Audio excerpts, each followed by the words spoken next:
Je suis le général Ghislain Réty, je commande le GIGN depuis 2020.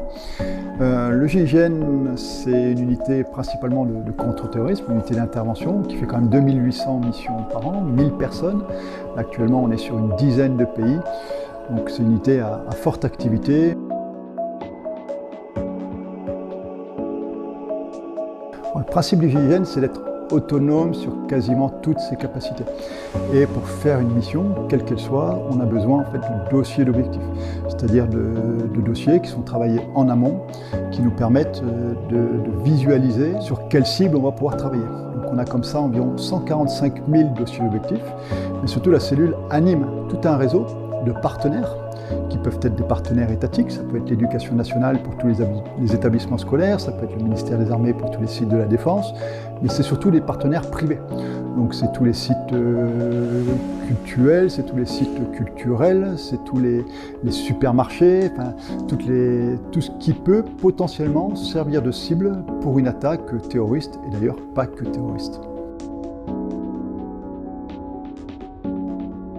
Alors ce matin, vous avez vu un petit peu la partie théorique, et cet après-midi, les forces, donc les trois forces, intervention, observation, recherche et sécurité-protection, vont vous faire des retours d'expérience, c'est-à-dire qu'ils vont illustrer ce que vous avez pu amorcer ce matin par des cas concrets, avec des missions réelles, telles qu'elles ont été vécues par les opérationnels du GIGN, et pas que les opérationnels, c'est aussi tous les appuis et tout le soutien.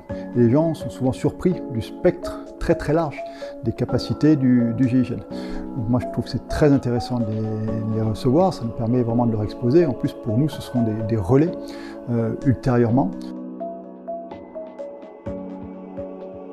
Bon, pour moi il est double, hein, le continuum on va dire gendarmerie-armée. Nous sommes très très ancrés avec le ministère des Armées.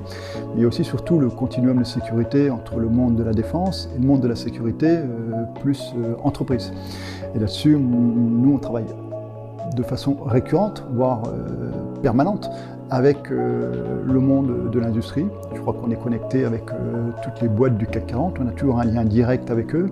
Et c'est aussi tout l'intérêt de recevoir aujourd'hui ce MBA, c'est d'ancrer un petit peu, de densifier ces relations, parce qu'on sait très bien qu'en amont d'une crise, tout le travail relationnel qui pourra être fait, le travail pédagogique, le fait de se connaître et le fait de savoir les uns et les autres ses capacités et ses contraintes sera un outil majeur et sera souvent un moyen déterminant en cas de crise pour résoudre la crise.